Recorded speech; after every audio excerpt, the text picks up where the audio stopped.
We're going to start a little early since things have settled down. I'm Wendy Pollock, and I'm the director of the Women's Law and Policy Project with the Shriver Center. And this session is the future of fair workplaces. So if this is where you want to be, you're in the right place. If not, look at your app. So what we want to address in this workshop today is how current laws, practices, and policies, like the Federal Labor Standards Act, which governs our minimum wage law and work hours, are not reflecting the changing face of the populations of workers or the changing workplace, and how this particularly impacts low-income workers. And we also want to address how workers, organizers, policy advocates like myself, economists, researchers, how we are joining forces to counter this and how to ensure fair workplaces in the future. So we have 4 experts here with us today, and I'll talk about briefly introduce them, but their full bios are on the app. So first we have Heidi Scherholz, who is the Senior Economist and Director of Policy with the Economic Policy Institute, based in Washington, D.C. Second, we'll have Sofia Zaman. She's the Executive Director of the Raise the Floor Alliance, which is located here in Chicago. Then Preston Van Vleet is the National Campaign Organizer from the LGBTQ Family Work Project, which is a joint venture of 2 organizations, Family Values at Work and A Better Balance. And finally, but not least, of course, is Melissa Okoba, mixed up your vowels there. She's the legislative coordinator for the California Work and Family Coalition, and Melissa is based in Los Angeles. So what we'll do is we'll start with each speaker will present, then I'll have a few questions for our speakers, and then we'll open it up to all of you so you will have a chance to participate. Heidi.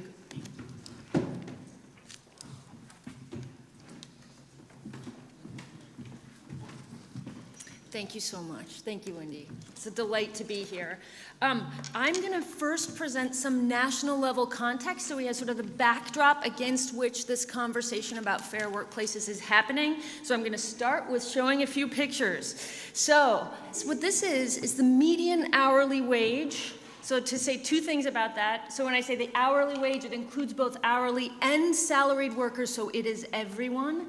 And then the median, if you remember from an econ class somewhere, is that if you lined everyone up from lowest wage to highest wage, the median is the person at the dead center of that line. So it is the heart of our labor market.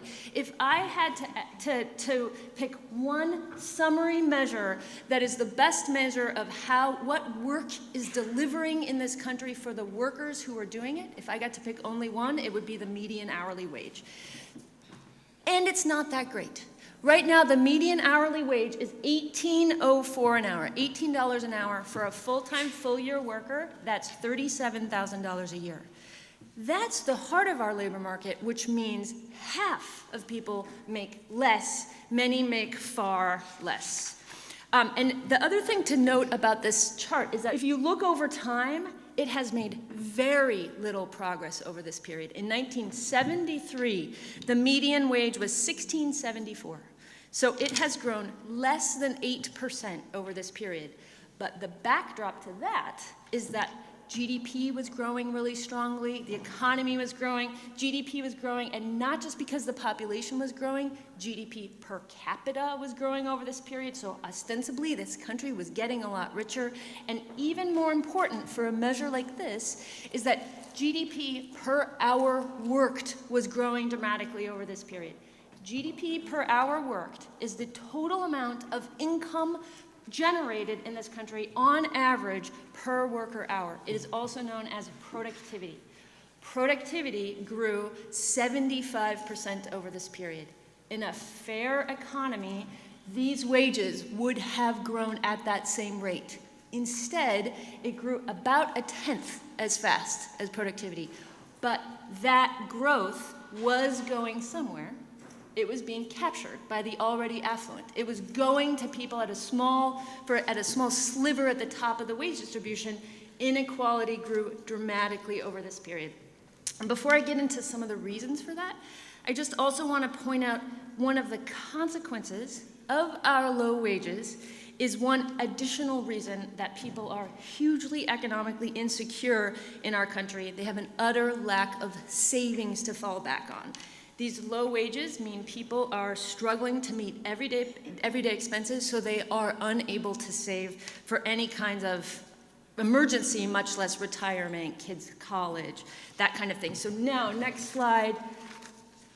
This is the net worth for the median family. So again, this is the heart of our wealth distribution in this country.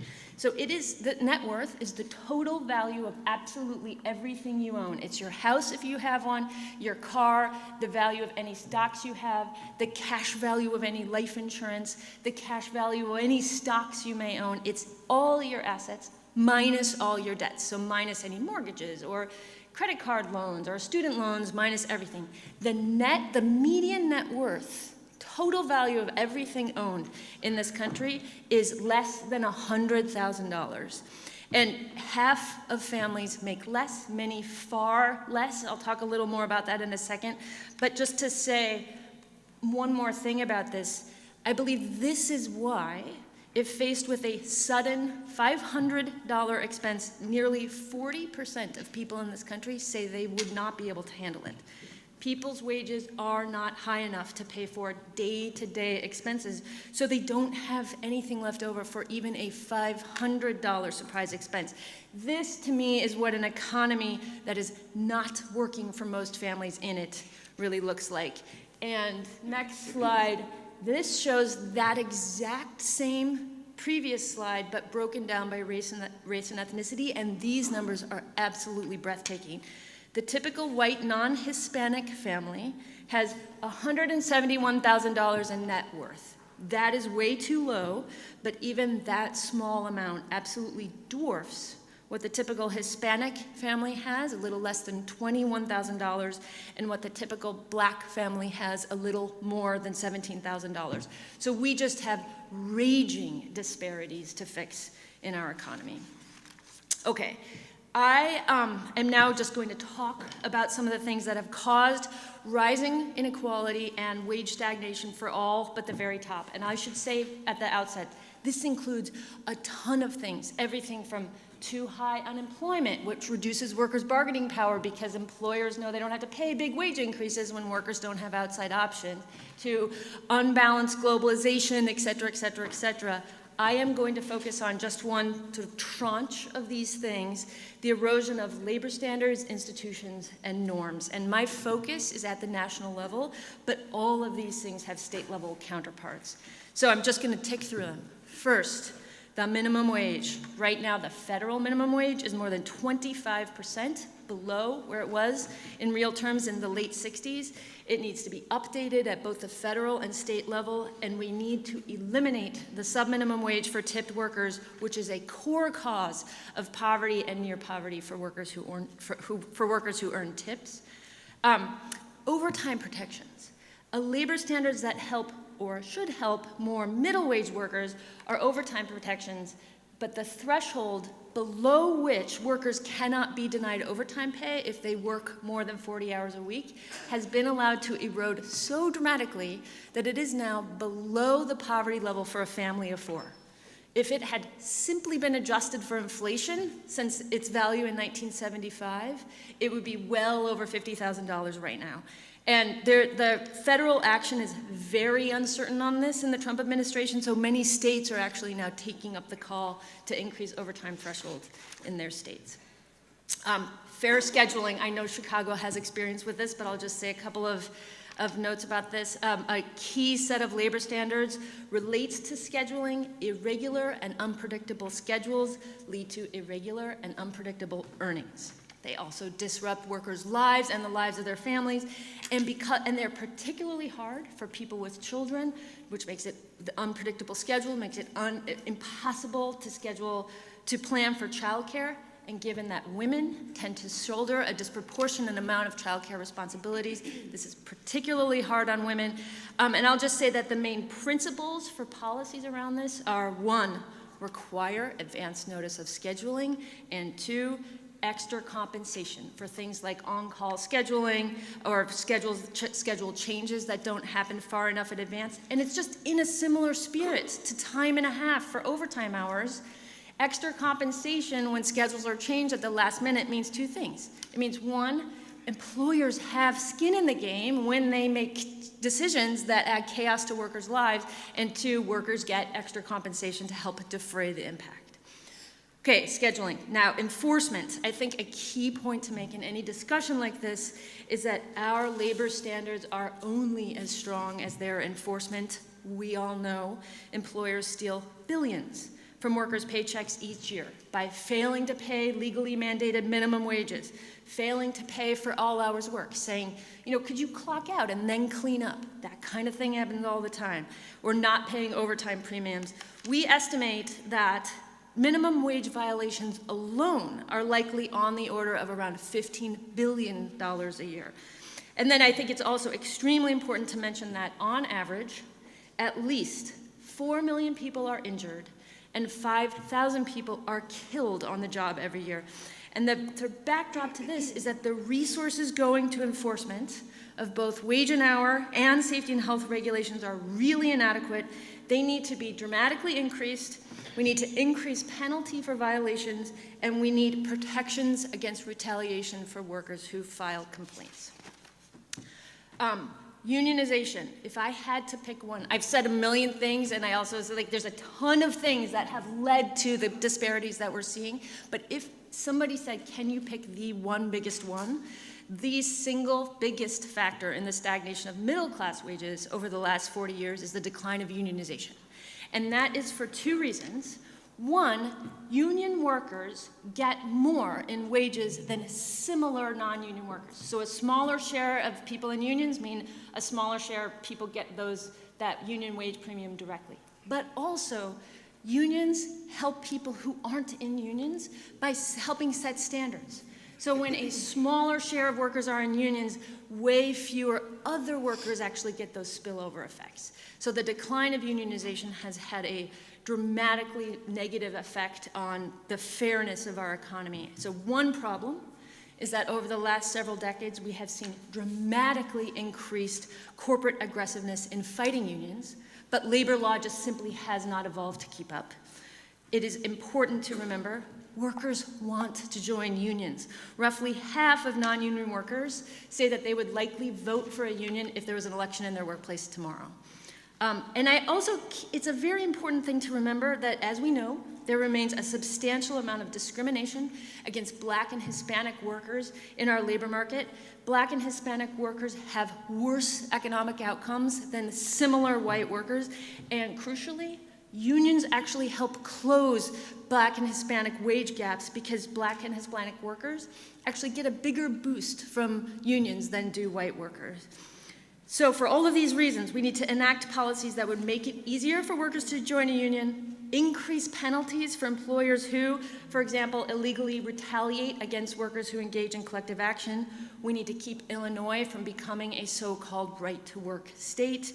We also need to encourage, and I think other people on the panel will talk about this too, we need to support non-traditional forms of workers joining together in collective action to increase their power. The final kind of tranche of policy things I want to talk about are there are many increasingly common employer practices that are helping ensure even more that things are rigged against workers from the very first day on the job. So they include things like misclassification. We are seeing an increasing number of workers who should be on payroll with all the rights and protections that are supposed to come along with that, but are instead misclassified as independent contractors. We are seeing an increasing share of workers who may actually be correctly classified as being on payroll, but because of the layers and layers of contracting and subcontracting, it's not actually clear who controls the conditions of their work. So if they need to grieve something or if they want to bargain for something, they actually don't have anyone to go to do that. And then finally, there is an increasing number of workers who, as a condition of employment, must sign away their rights through things like mandatory, through things like non-compete agreements and mandatory arbitration and class action waivers.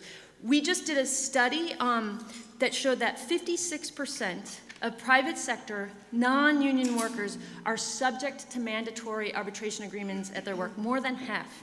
And it's totally clear why companies are doing this. It takes away a crucial labor standards enforcement mechanism. To successfully pursue a claim against a company, individual non-unionized workers need a way to come to join together with other workers. So the policy solution there is to pass legislation that just explicitly prohibits employers from asking employees to sign mandatory arbitration agreements and class action waivers for labor and employment rights. So I'll finish by saying two little things about sort of the national politics. A little over a year ago, candidate Trump's economic message actually struck a chord with many people because, as I've shown, he weirdly actually spoke the truth when he said the economy is rigged against regular people. He made people think that he was going to do something about it, but we all know that once in office, over and over again, President Trump has actively turned his back on workers, or he's turned his back on workers or actively moved to make their lives worse. The administration and congressional Republicans are not working to fix the rigged economy. They are instead fully doubling down on it. And in light of all the backward steps at the national level, I feel very happy to be in this room. We really need a bold agenda for a fair economy, and the state and local campaigns by the other people on this panel, by the other people in this room, are precisely the things that really matter in this context. So I'm really looking forward to sort of stepping back and hearing the rest of the discussion. So thank you so much for having me here.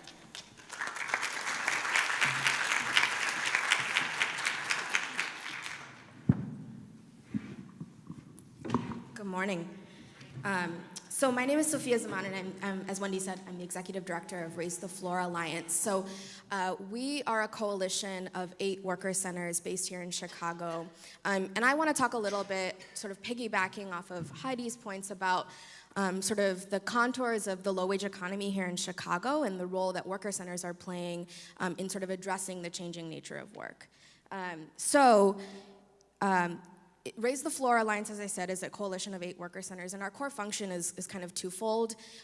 First, we are a space for a collective voice, right? That there are 8 worker centers who are organizing along the lines of neighborhoods or particular industries or identities, be that formerly incarcerated workers, undocumented workers, and there are some issues, right, that sort of unite low-wage workers across industry, whether that be wage theft, discrimination, terrible and terribly unsafe working conditions, and horrible retaliation when workers stand up for their rights. And so Raise the Floor is a space where those workers can come together and unite around those issues and fight for full-time family-supporting work that's defined by dignity and respect, right? And the other core function is we're sort of a capacity builder, and that we can sort of be a learning space and learn from each other in terms of what strategies in this moment are required, because worker centers are very much on the front lines of the changing nature of work, right? We are organizing in industries where employers, sort of the bad employers, are experimenting with new schemes to really unravel and destroy the social construct that we've had between an employer and an employee, right? We know that in Chicago specifically, low-wage workers experience massive wage theft. In Cook County alone, workers lose approximately $7.3 million in stolen wages every week. We know that it's exacerbated. If you are a black worker, you're 27 times more likely to experience wage theft. If you're an immigrant worker, you're 1.5 times more likely to experience wage theft. We know that when you try and stand up for your rights, you experience massive retaliation, whether that be threats, intimidation, or straight out firing, which is illegal. But because these are industries that have not been unionized, have not been under the purview of legislation, because the Fair Labor Standards Act is so behind, employers can get away with anything. Really, this is the wild, wild west in Chicago, right? And so I think I want to talk a little bit about the temp industry in particular. We found is an industry that is on the rise, and it's sort of being used as a tool for companies to outsource their labor, but also outsource their responsibility to workers. So in Chicago, we're an interesting location. Our region is sort of a fulcrum of the movement of goods here in the U.S. So if our products are made in China, they're coming through the Port of Oakland or the Port of Long Beach, they get on a train, and the railroads or the highways, they all converge just 45 minutes south of here in Joliet. And that means that the warehousing industry, the manufacturing industry is actually really significant, and it's creating this pressure in the city. And we're also seeing, Amazon, everyone's talking about Amazon right now. Well, Amazon offers, really convenient 2-day shipping. And how do you get 2-day shipping? You have to bring warehouses into the city, and you require temp workers to be able to deliver those goods, right? And it's, there's a convenience to having 2-day delivery or 1-hour delivery, but that means that that worker has their wages stolen, that they don't have rights on the job. That's the cost of convenience, right? And so, within the temp industry and within warehousing, 63% of workers are temps. The warehousing jobs used to be good jobs, right? They used to be middle-class jobs that you could support your family with. But temps are injured at double the rate of their direct hire counterparts, and they earn 22% than their 22% less than their direct hire counterparts. And these jobs are really defined, again, by intimidation and retaliation and discrimination, right? So black workers are systematically barred from work. There's a sort of, if you go to any temp agency, workers show up at 4:30 in the morning, and you'll often see long lines of Latino and black workers, and only Latino workers are sent out to work, because there's this perception, right, that Latino workers there may be a question of their documentation status, that there may be language barriers or cultural barriers that will prevent them from coming forward and claiming their rights. And so there's massive discrimination happening in the industry based on workers' perceived vulnerability and based on workers' perceived exploitation, right? The more exploitable you are, the more desirable you are as a worker. And so worker centers are organizing and are, we at Raise the Floor have a legal department where we sort of centralize cases and are able to litigate around legislation. But we know that the laws are not written and they are not enforceable in a way that workers can actually claim those rights. We work in a complaint-driven system, but if workers can't actually come forward, then what use is it? And so to really emphasize Heidi's point, we need to be advancing and thinking about organizing as the central component of all of our work. How can we create better conditions for workers to come forward, for workers to stand up for themselves in collective struggle to fight for better workplaces? Hey everyone, I'm Preston Van Vleet. I'm a shared staff person with 2 national work-family organizations. One is called A Better Balance, and they are a team of primarily lawyers who do a lot of legal research and bill drafting for paid family and medical leave campaigns and paid sick and safety aid campaigns. The other organization is called Family Values at Work, and they're a national hub of sort of like the organizing coalitions in 25 different states that are moving these paid leave campaigns forward. I was brought on about 2.5 years ago to work with those state-based coalitions to make sure LGBTQ workers and families are part of their organizing and policy as well. And I also help to coordinate a cross-movement national network that talks about how paid leave is this great vehicle for cross-movement organizing. So I'm gonna talk a little bit about one of the successful workplace policy campaigns that has continued post-45 election that admittedly still has a lot of the gaps that Sofia was talking about, but provides some concrete ways to improve workplaces for workers.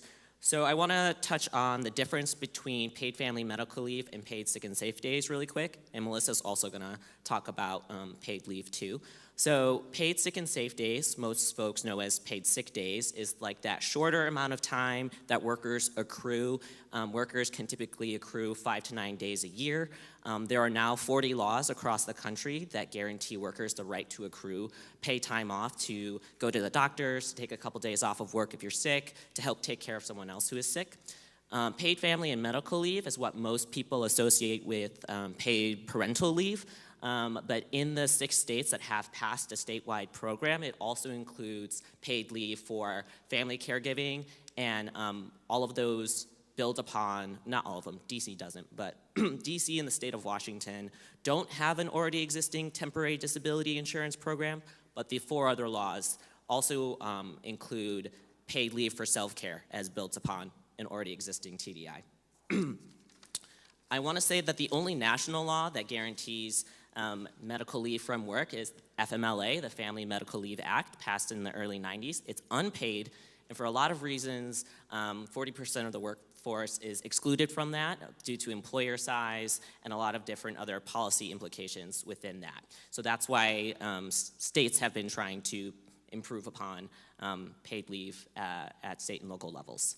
I work with, what I want to say is, to make life better for workers, you gotta work across movements to identify the unique needs that different marginalized folks face. So my main policy niche, even though I was brought in to sort of talk about LGBTQ families, is to talk about how we define family and which families are recognized within our paid leave laws and the implications that this has for all vulnerable workers. So, you know, I'm a transgender person. I can speak to my own personal experience about why, you know, being able to provide caregiving support to my friends, my chosen family, and other people I'm not biologically related to is important to me. But we've been working with researchers, state partners, and other advocates across different movements, the reproductive justice movement, labor movement, aging adults, immigrant rights, to address how family recognition is a problem that are like the nuclear model of family excludes basically all of us. I mean, even if you are like a white middle class person, your caregiving roles change and fluctuate throughout time. And so we need policies within paid leave that allow us to be able to take our paid leave to take care of the people who are important to us. There's a lot of really great data out there about people with disabilities and how they rely upon friends, chosen family, neighbors, LGBTQ folks, communities of color, multi-generational families. 25% of Latinx and Black families live in a multi-generational household.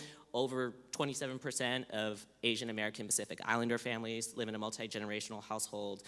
We're also really doing a lot more about what are the impacts of incarceration on how families are formed, on family caregiving, and what can we do as we're trying to either reform or abolish the prison system to take care of the families and the harms that they're experiencing now.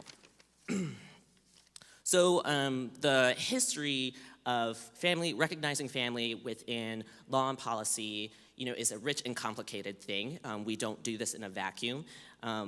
The federal government's own definition of family for their own paid leave programs actually started in 1969 with the Vietnam War, where the bereavement leave was updated so that workers could use their bereavement leave to go to funeral services of their friends, loved ones, other non-relatives.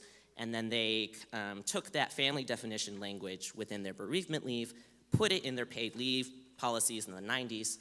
It was reauthorized under Obama in 2010. And that specific policy language is what we have built most of our paid sick and safe days, paid family medical leave campaigns around. Also want to give a shout out to the role of labor in being some of the first places that included domestic partner benefits and collective bargaining agreements back in the day, the role of the welfare rights movement and being able to expand the self-determination of families. And of course, there's so many intersections with immigration law and the role of government in choosing and deciding which families are deserving and which families are not deserving.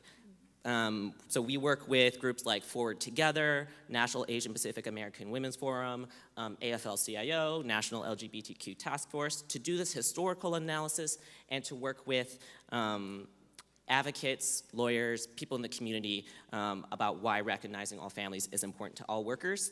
Last thing I'll say is that within Family Values at Work's network, we've been able to pass 7 paid sick and safe day laws in just the past year and a half that have this most inclusive family definition.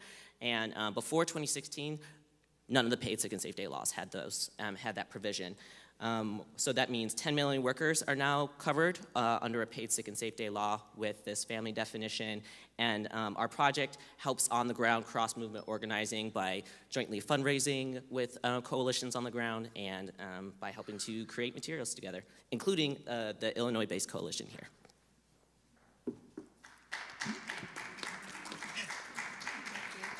Hi, everyone. I'm Melissa Okoba, and I'm with the California Work and Family Coalition.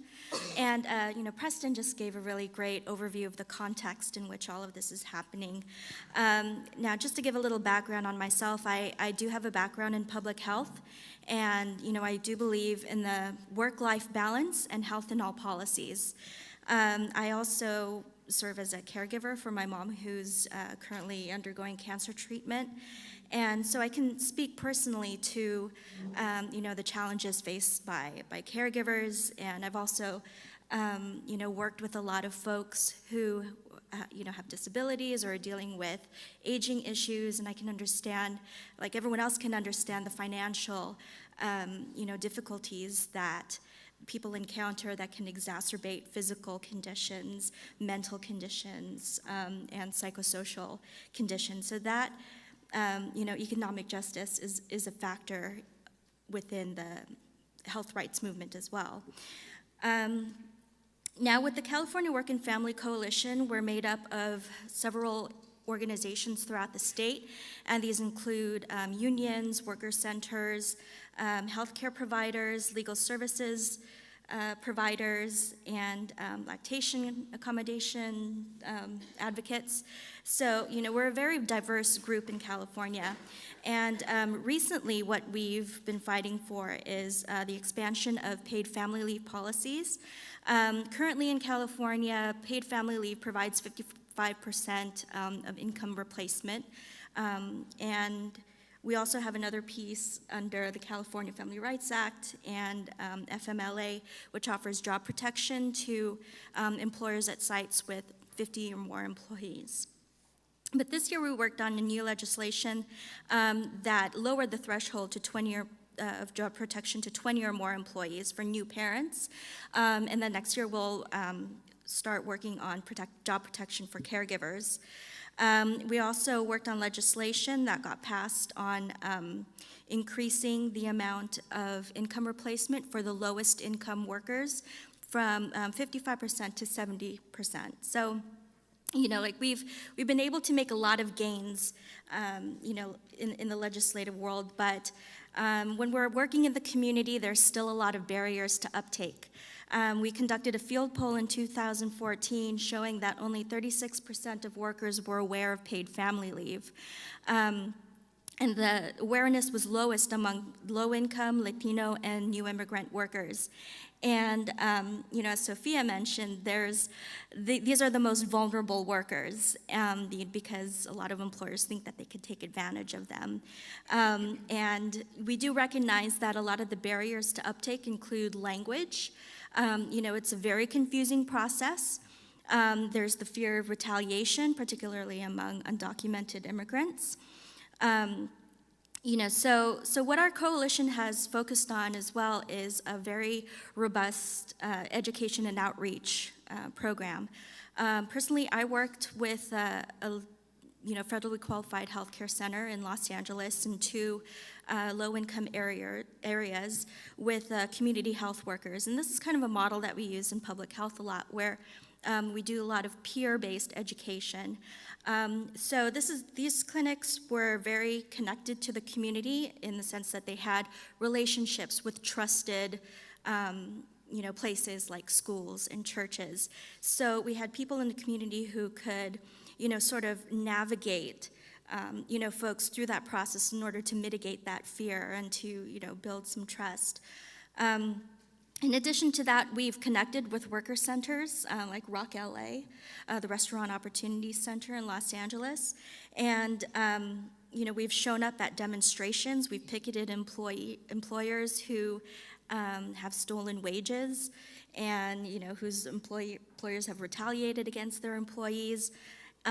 Because we also, in making people feel safe, we want to communicate to them that this is not an issue that's limited to the individual. An affront to one worker is an affront to the entire community, and that community is made up of people who know their rights and will, speak up when someone is harmed. So those are a few things that we've been working on, and I think that's pretty much it, and we can open it up to questions.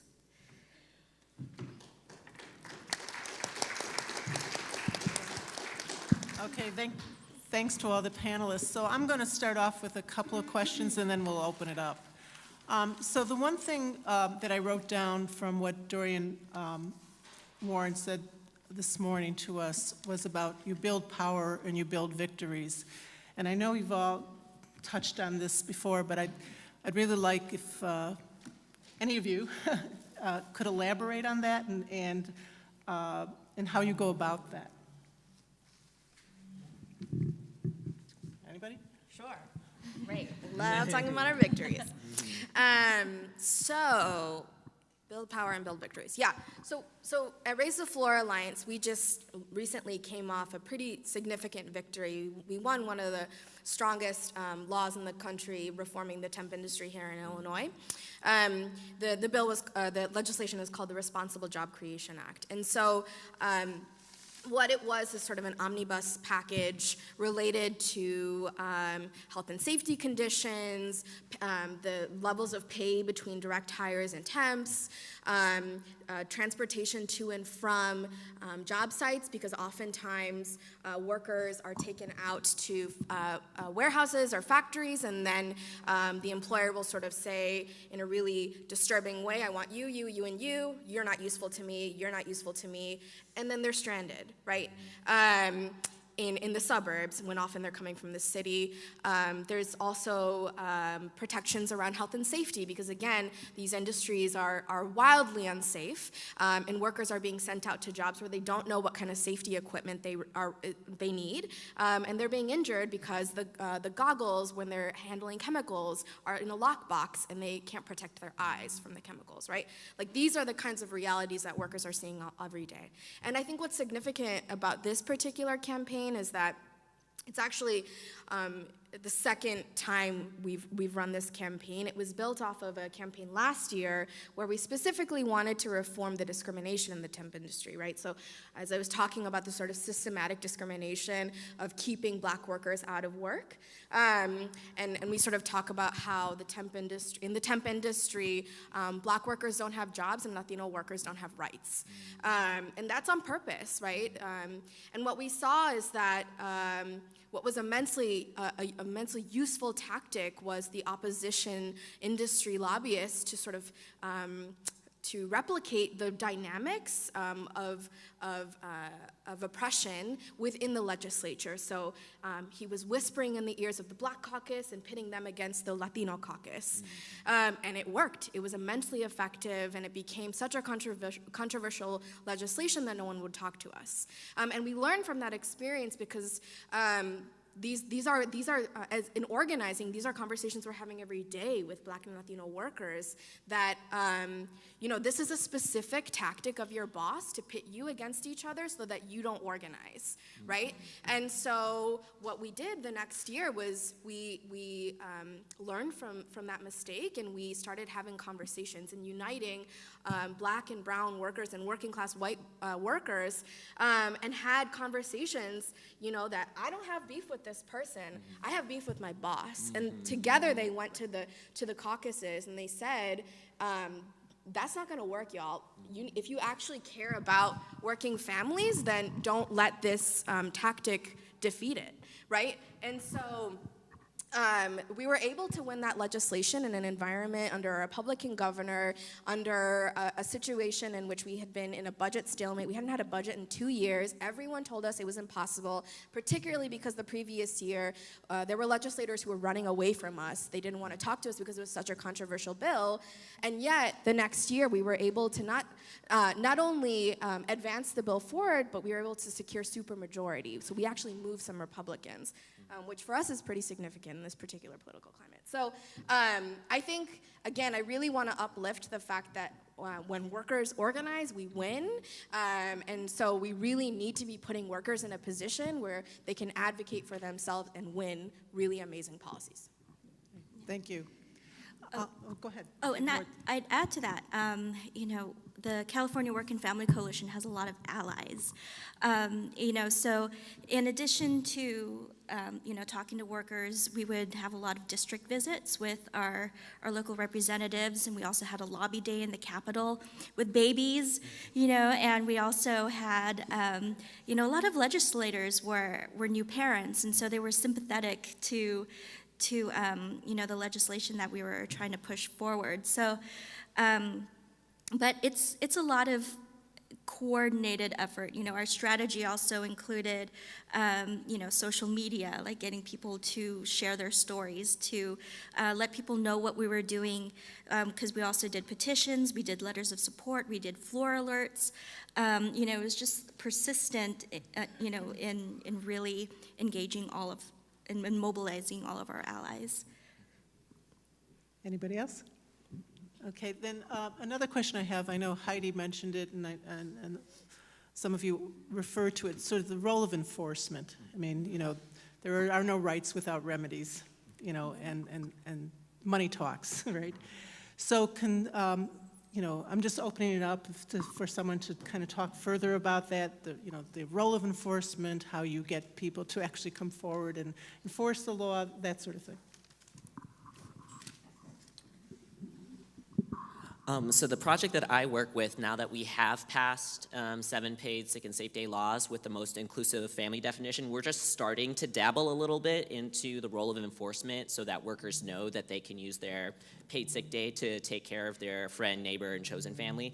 But something that I will say that the work family movement has been doing within bill language itself is writing strong enforcement mechanism language in the bill before it passes. So like identifying which agency that you want to be the one to enforce it. If you can even specifically allot a budget as part of enforcement budget within the bill itself, that's something advocates have been doing a lot more. I know that the city of Seattle actually has an RFP process for community-based organizations to apply to be sort of like outreach, know your rights, and sort of provide case management for workers who are trying to submit complaints when their paid sick day rights have been violated. DC actually just also started an RFP process for community-based organizations too. The other thing I will say that makes the type of work that my project is working on more complex is the role of multiple types of retaliation and discrimination happening at the same time. So, for example, the statewide Arizona paid sick and safe day bill or law now is the only jurisdiction where there's a paid sick day law, but there's no LGBTQ non-discrimination protection. So, for example, a worker could use their paid sick time to go take care of a same-gender partner and then be fired. for coming out as LGBTQ. And so thinking about the considerations of multiple enforcement agencies working together and how you can best, advise workers on where to go when they experience what is a new thing that we're thinking about more too. I can say one little additional thing on this. The other thing that I think is important is there's movement towards more strategic enforcement. So enforcement has traditionally been very complaint-driven, and sometimes the people who are actually, as we've talked about in a million ways, the people who are able to make complaints tend to be more advantaged workers. And so you can miss a whole bunch of people who just aren't in the position to be able to make complaints. So if state DOLs start actually using data to figure out where are the industries, where are the companies that are doing the most, are committing the most violations, and go there proactively rather than waiting for a complaint, it can actually lead to a much more efficient system that leads to much more deterrence for violating standards on the part of employers. Anybody else on that one? Okay, then, so we know that there's trends towards, part-time workers and independent contractors, and if anybody could say more about like how that is changing the face of work and what that means for workers. Sure. I feel like I talked a little bit about it. I think sort of this, we say that we're in a gig economy. We've been in a gig economy for a long time, right? It's not a new phenomenon. And so I think that, when looking at sort of the industries that are sort of, that the relationship, again, between the employer and employee is changing, where the work is getting temped out, where responsibility is getting outsourced. It's not just isolated within warehousing and manufacturing, right? We're seeing a creep within every low-wage industry you can think about, that, whether that be restaurants where they're outsourcing their delivery to temp agencies, whether that be in hospitals, where they're outsourcing the sort of tech, whether that be in sort of a number of industries where, again, these are relationships that are based on exploitation and intimidation. They're based on the assumption that a worker can't come forward and claim their rights because they're temporary, which means they're piecing together a 2-hour shift here, an 8-hour shift there, right? They're trying to get to 40 hours a week, usually much more because they're experiencing wage theft. They don't have control over their schedules, which means scrambling to find childcare or trying to make arrangements where you can get out to work is always an issue. And so I think that from our perspective, we need to be fighting for full-time family supporting work in all places, in all industries. Okay, no, thank you. So I don't want to Wendy? hog all the questions here. Let's open it up to, I'm sorry. Go I ahead. just want to add one more thing about benefits, how this affects them. For paid family leave and for paid sick days, workers have to have at least 1,500 hours in the previous year to qualify for that.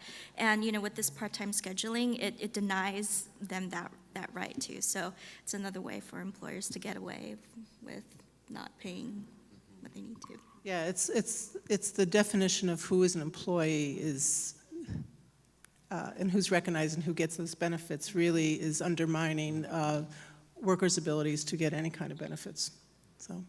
So having said that, I want to open this up to questions from the audience. We have a mic that's going to go around. If there's anybody here. Any questions? Yeah, hi. I'm with Open Communities, which is an organization in the North Suburbs where work is exploitative, but a lot of the residents are very privileged. And in the minimum wage fights that happened in the suburbs, we were very involved in those fights, but the people coming forward were not people that were minimum wage workers, right? They were people middle class or up, rich folks coming forward to help low-wage workers.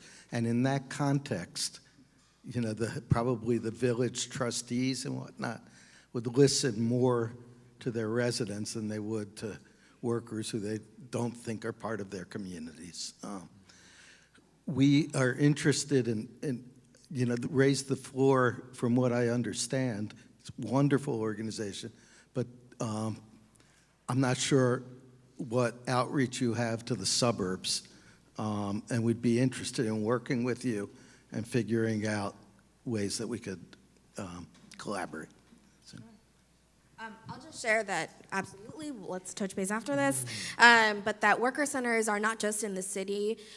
They're all spread out all throughout Waukegan, as far as Waukegan to Joliet to Bolingbrook. We're often in the suburbs because that's where historically the warehouses and temp agencies send out folks to work. So, and a lot of folks are being pushed out of the city because of gentrification and having to move out to the suburbs. And so again, there are a lot of important fights happening in the suburbs, and it's certainly something we don't want to miss. Yeah, and I'll add to that because, I mean, my interest in all of this is I work on many of these issues. What this gentleman is referring to is that we passed both a minimum wage and paid sick days law, first in Chicago, but then in Cook County. And we're not going to get into too much now, but there's all this home rule issues between both the state and the local governments and then the county and its municipalities. So there's this ability to opt out, which has been problematic here. But I do think something that you touched on, both of you touched on, is that the difference between the workers within a community and the residents, and they're not always the same. And how do we build those kinds of alliances? I mean, there was definitely some of the worker centers were in many of those communities and trying to build support for making sure that those city councils did not opt out of these laws, but for the most part, they were not successful, unfortunately. We worked with Arise Chicago. They were very active in the suburbs, but they, like us, worked on residents. There were almost no low-wage workers involved in those fights. I think a lot of that has to do with just timing and how things happened and how things rolled out, and the ability to actually have time to organize, and the capacity of all these groups to actually do that kind of organizing. So.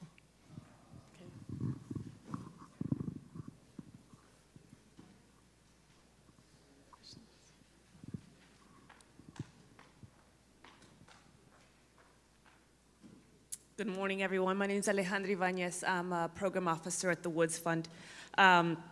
And actually, I'm quite privileged because half of my portfolio are all the worker centers. So I'm so happy that Sofia is on the panel, because I think it's so important for us to lift up the importance of the base building, exactly to the challenge that Ted raised about really working with those most impacted who are also at the same time highly isolated. I mean, I've lived in Evanston for a few years now, and I too, on my very limited personal time, worked on the Welcoming City Ordinance, and it was so hard to really engage my fellow immigrants and Latinos in my own neighborhood because people are living in serious fear, And so I recognize my privilege as now a naturalized immigrant. I was undocumented for my entire childhood. But at the same time, I really wanted to be able to create spaces for those directly impacted to have a voice, and many of them just live in so much fear that it's going to take a lot of work and a lot of base building, a lot of leadership development, a lot of creating safe spaces for folks to come out. And I just wanted to ask, and maybe I'm putting Sofia and others on the spot, but given, our new administration and the continued erosion of worker protections and labor laws, even though the state of Illinois has some of the best protections, the challenge is enforcement.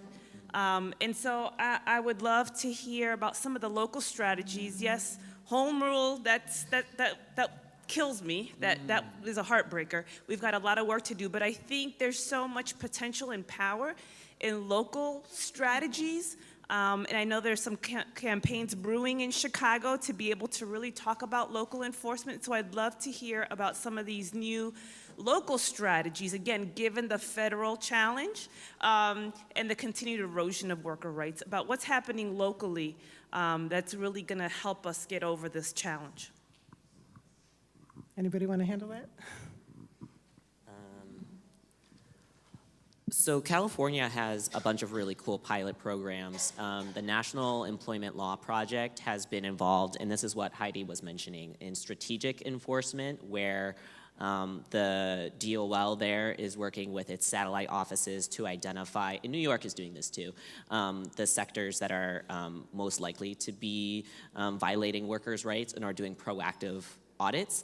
We also, I met a couple of folks who were organizing car washers in Los Angeles, and they would work directly with their local DOL offices to like map out a site and like strategically have staff people positioned at all the entrances and exits so that like managers and people who were exploiting their workers couldn't escape. I mean, there's like really like nitty-gritty cool stuff like that happening in Los Angeles and different places in California that I would recommend checking out. I mean, the thing about Los Angeles is that we do have a lot of tactics, you know, like from demonstrating to picketing to, you know, using social media, to our lobby days, to our district visits. But in addition to that, what we do is we work with the Employment Development Department, which is responsible for overseeing and implementing paid family leave. So we want to make sure that people are being educated about these programs and, you know, that it's being used, and, you know, we want people to know about them and to apply for these programs. So we actually have a subcommittee, which is part of our coalition of paid family leave advocates, which works with the Employment Development Department to help them craft their campaigns, you know, to make them more accessible to people, to, you know, via language, via cultural, you know, relevance. So, you know, there are things that can happen on the macro level as well as on the local level. And I would say, and I think this kind of goes along with what Preston and Melissa were saying, when I was in law school and I was doing legal clinics, you know, I was in Boston and we couldn't cover, you know, the whole city of Boston, but we had, my professors set up a thing, we did eviction-free zones. So we did very targeted enforcement of, you know, what cases we were going to accept, what cases we weren't going to accept. And I really always thought that that was a good method to carry over to a lot of things, and including employment. And it sort of sounds like somewhat what you're doing in LA, you know, where you really pick your targets and focus on a particular area, a particular industry, whatever it is, and really try to make a statement, because, you know, there's clearly always going to be capacity issues. I think that, to Ale's point, I think that this is, I think all of us are feeling that this is a moment of immense fear, but it's also a moment of profound possibility. In some ways, right, when you're backed into a corner, sometimes you throw the best punches, and I think what we're seeing is that folks are sick and tired of being sick and tired, right? And so it's, you know, we're not just feeling it at the federal level, we're certainly feeling it at the state level here in Illinois and at the city level in some ways. And so I think what's exciting to me is that I'm seeing new kinds of organizing happening. Again, the sort of the folks coming together as a united front, organizing across racial lines that, you know, I think it's really beautiful, the work that's happening around sexual harassment and women coming forward. You know, I think there's a lot happening in the news about sort of these wealthy elite men coming out and saying that they are, you know, perpetrators of sexual assault, but these are the conditions that low-wage working women experience every single day because of their precarity. In the restaurant industry alone, when you rely on tips, that means you rely on having to just endure sexual harassment. And so I think, you know, seeing the emergence of women's committees and talking about gender violence and the role of patriarchy and domination within and how those issues are replicated in the workplace, I hadn't seen those kinds of conversations happening before. Or as I talked about in this campaign around the temp industry, the uniting of Black and brown workers, where, you know, I mean, I can think of this summer where one of the member worker centers, Latino Union, they experienced a raid up on Milwaukee Avenue, right? They organized day laborers who do construction work, so the folks that you see sort of hanging out outside of Home Depot. In the same month that they experienced a workplace raid, ICE came and picked up those workers for no reason. That was the same month that Alton Sterling was brutalized for selling CDs on a street corner in Baton Rouge. There's a profound link happening, and I think the criminalization of communities of color and the way that they're able to access the economy, that's really getting exposed in a way that I don't know if I've seen before. So I think, again, there's a moment, feels like a moment of possibility. And to your point about localized enforcement, I think we're fortifying the cities, right? We're seeing Office of Labor Standards emerge in cities all across the country, San Francisco, New York, LA. Chicago is in many ways behind, right? But we are actively working on a campaign for an Office of Labor Standards to be able to enforce the laws on the ground. And a key component is community partnerships, because we know that workers don't want to come downtown to the Loop to file a claim. They don't want, you know, that's just not how it works, right? We need folks who have deep, authentic roots in communities where we're seeing these issues. And so partnerships with organizations like worker centers are so key.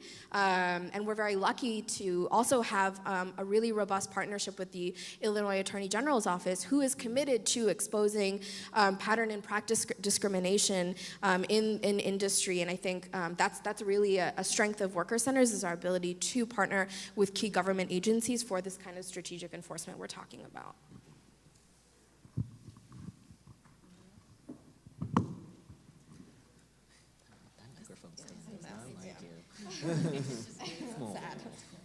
I have a question about whether or not you have been applying a gender lens to your work and your organizing, and if so, are there unique challenges to that work and that population?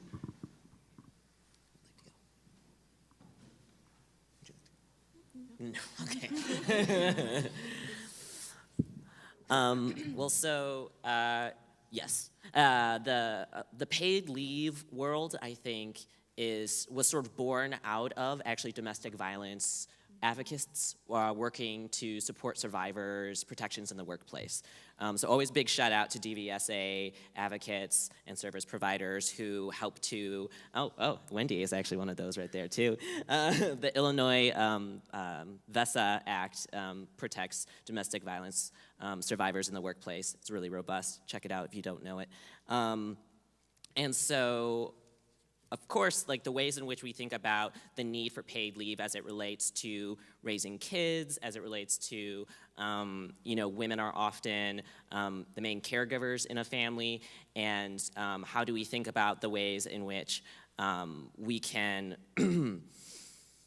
reduce workplace discrimination for women who take paid leave so that their careers don't halt either, is I think an important implication. Something that I feel like the work family movement needs to be doing more of is owning the ways in which a lot of the organizing has been led by white middle class women. And I actually think we need to do a much better job on a racial justice component, disability justice component. When we talk about workplace leave, so rarely do you hear about the need for paid leave that if your loved one was shot and you need to go take care of them. Like, we're not talking about the role of violence and how paid leave is a harm reduction remedy for families that are experiencing violence to get both that individual back on their feet and the loved one who is taking care of them back on their feet. I wish we would do that more. I would say with the family definition work, we're really trying to think about the ways in which the reproductive justice movement and access to reproductive health is important as part of this self-determination frame, that like you not only decide when you want to have kids, but like what your family looks like. You should be able to determine who you love, and who you take care of. So I feel like we're trying to do that. I feel like gender is probably actually like the main way which we work. It's those sort of other lenses that we need to get a lot better at least in the paid leave work. how is it different organizing? What are the tactics and what are the issues that you face, all of you, when you're organizing regarding gender? Well, particularly in paid family leave work, and parent bonding and parent leave, again, like these traditional gender roles where women are predominantly responsible for caring for the child. That's why there's such a huge underutilization rate among new fathers and men. So, it's our work is still, kind of skewed in the women's direction. But we also recognize that, the barriers to passing stronger paid family leave laws are businesses, like small businesses owned by men who don't really understand, that work-family balance. So I think we definitely need to do more work on working with males and new fathers with respect to paid family leave. Yeah. And then just your rephrasing of the question was helpful to me too. The group Mothering Justice, which is based in Michigan, they also provide, childcare at all of their events. They provide transportation stipends, things to reduce barriers for like moms who are taking care of a bunch of kids so that they can get involved in advocacy. It means providing a lot of stipends. It means being able to have flexible event hours. Those logistics for that personal leadership development is really important too.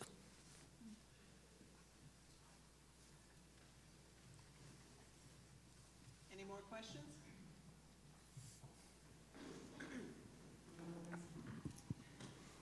Hi, I'm Hillary Denk. I'm a local advocate, but I'm also the district director for Congressman Foster. And so I just have a question. Out in our area, Joliet is one of our area districts in Aurora, we hear a lot about low unemployment and the need for more manufacturing jobs. And I was just wondering what work we're doing locally on this topic, if in these workforce in your worker organizing, are you trying to move some of your workers into education? Are you partnering with education organizations and local community colleges? And, and some organizations like the Valley Industrial Association and other manufacturing organizations that are looking for workers, and these are high-wage jobs. So as part of my work, I not only work on employment, but I work on workforce development issues. But I don't, I'm not aware of it, if it's happening, it's happening at a very local level of sort of trying to make some of those connections. I think it's more a capacity issue than anything. But certainly there is a big push, both, here in Illinois, for those of us who work on workforce development and nationally, to try to get more people into middle skills jobs, and those are jobs that, training for jobs that, you need a little more than a high school education, but you don't need a 4-year degree, so manufacturing really falls into that. And so there are organizations that are working on it, both training organizations and advocacy organizations, and many of them do connect with the community colleges, but I can't address exactly what might be happening in Representative Forster's district.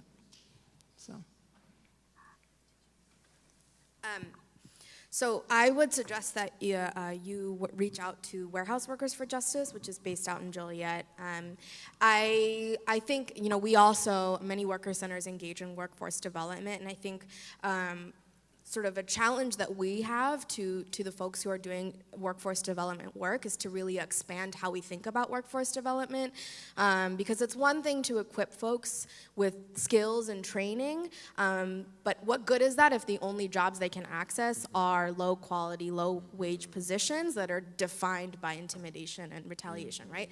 And so I think that a lot of the work that we are doing is again coming back to organizing. it's training workers not just on skills, but also the knowledge of their rights, and bringing workers together, learning about how to collectively take action with your coworkers, even in environments where you're deeply isolated. And I would argue that those kinds of trainings are in some ways just as important, if not more important, than the kinds of skills training that often are limited within the workforce development world.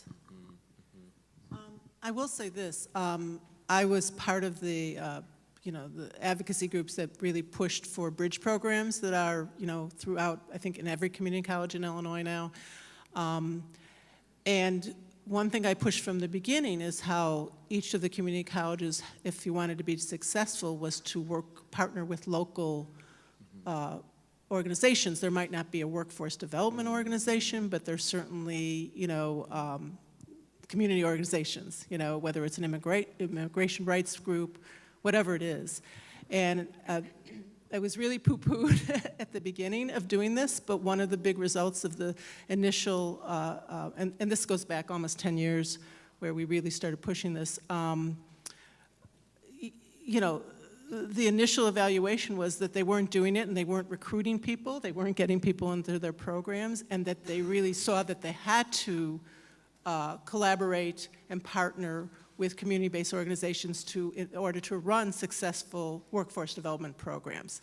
So that's just an example of what happened throughout the state, quite frankly, where you really need to partner with folks to make sure and they don't necessarily have to be, sort of the workforce development people or the employment people.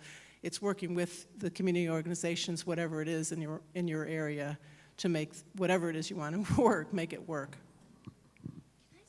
I'll say, so much of this discussion, since I'm an economist working at the national level, I don't have much to offer.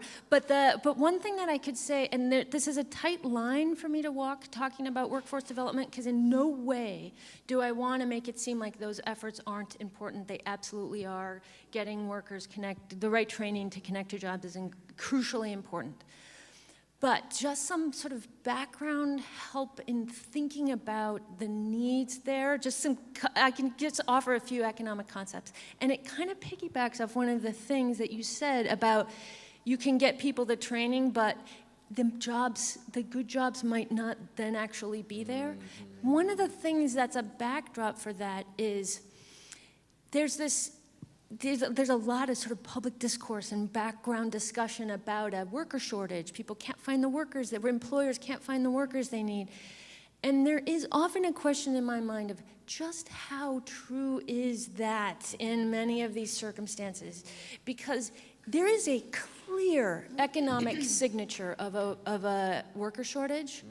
Wages would rise. It is clear, straightforward, like Econ 101, if there's a shortage of something, the price of that thing goes up.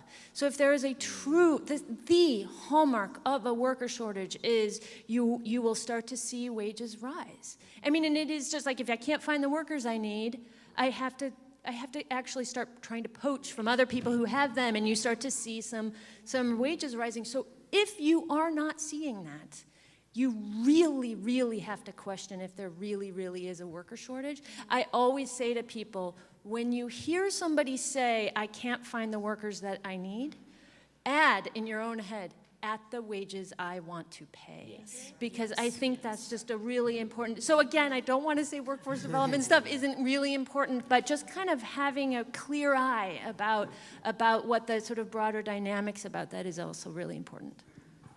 I mean, that's really true. I mean, I think that there is in many areas a worker shortage in terms of skilled workforce, but there is also, I'm still only willing to pay you $10 an hour. And that's a huge problem.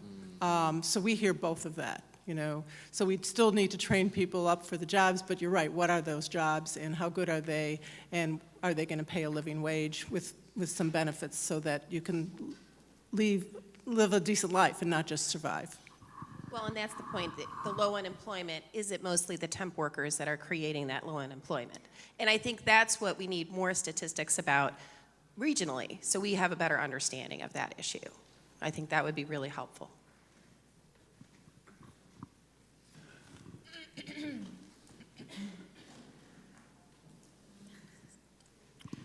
This is more a comment / question, but I also think contributing, I think this is absolutely a fantastic point, but I think also contributing, then you have to look at once the worker is in that job, can they leave? Mm-hmm. Can they get hired directly? Are they bound by contractual provisions that prevent them from moving? Because that's the other factor that really keeps wages down. Do you want to say it? I totally agree. There's kind of goes off of some of the things I was mentioned in my opening remarks, where there's just the prevalence of non-compete agreements. It is such a clear grab by employers for power, except there's limited cases of highly compensated workers who have access to trade secrets that, you get why somebody might need a non-compete agreement, but it's so widespread now, and it really is it shifts leverage from workers to employers when you're cutting off a worker's outside options. So for many reasons, people then get trapped.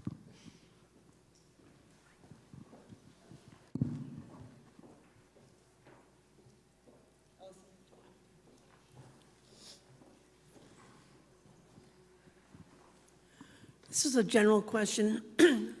Basically, I'm asking for opinions.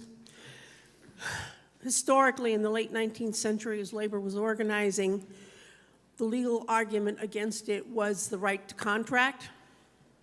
And now it's totally flipped. So the employer is arguing the right to contract limits the individual's rights. How did we get there?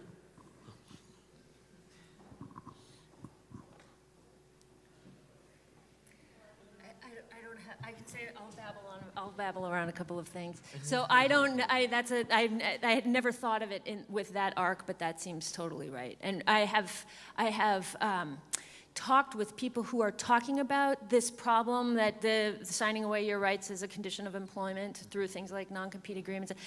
People even in my workplace were talking about this as an employment contract issue, and I keep saying, no, don't talk about it in those terms, because that implies that workers actually have employment contracts. Right. Most workers are, we know we're in an at-will society. People can be fired with no warning for basically any reason except for maybe 6 or 7, little reason, not little, but important, but narrow reasons that people actually have protections against being fired. So you're totally right. Workers, the vast majority of workers don't have contracts. Employers are now have flipped that and are using these agreements that they are forcing workers to sign at the beginning of their job to sign away rights through, I'm not actually saying anything that I haven't already said, but that arc, the way you put that, it seems like it's a really important way to think about how things have evolved. Anybody else? Well, the other thing aside to that is, because my role in a lot of this is sort of legislative advocacy or legal advice, that sort of thing, and lobbying. And a lot of things, what makes me think about that, a lot of times when we push for these bills, whether it's paid sick days, there's all these carve-outs so that we don't have to cover certain workers either in certain industries or certain number of employees per worker, per organization, whatever. And where do we leave those folks? You know what I mean? So we are protecting some folks, but we're not protecting all workers. And so even when we pass many of these laws, they're really only, it's great and it's a move forward and they're victories and we have to celebrate them, but we have to keep pushing on because we're not necessarily covering every worker in every circumstance. And we have to really avoid, and that's one of the ways to avoid some of these contract issues, not necessarily the arbitration thing, but so at least they get the paid sick days, at least they get fair scheduling rights, at least they get paid family and medical leave, and a living wage, and not just a minimum wage. So are there any other questions, or do our panelists have anything to wrap up with? Because we're coming to an end here. Something that I've been thinking about a lot is the role of someone being self-employed, and some of that can go back to the misclassification, or if someone's an independent contractor. Transgender people are 2.5 times more likely to be self-employed than the general population, and I think we need to start coming up with more universal solutions that support workers no matter how they're, piecing together their income. And there are some ideas out there, but it's something that I think really also captures a lot of the informal economy work that marginalized communities have been doing forever because we've been shut out of formal markets. How can we make sure that we are protected still, and what role should law have in that? So if there's no more questions, we'll thank our panelists. They were terrific. And thank all of you, and I hope you enjoy the rest of the day.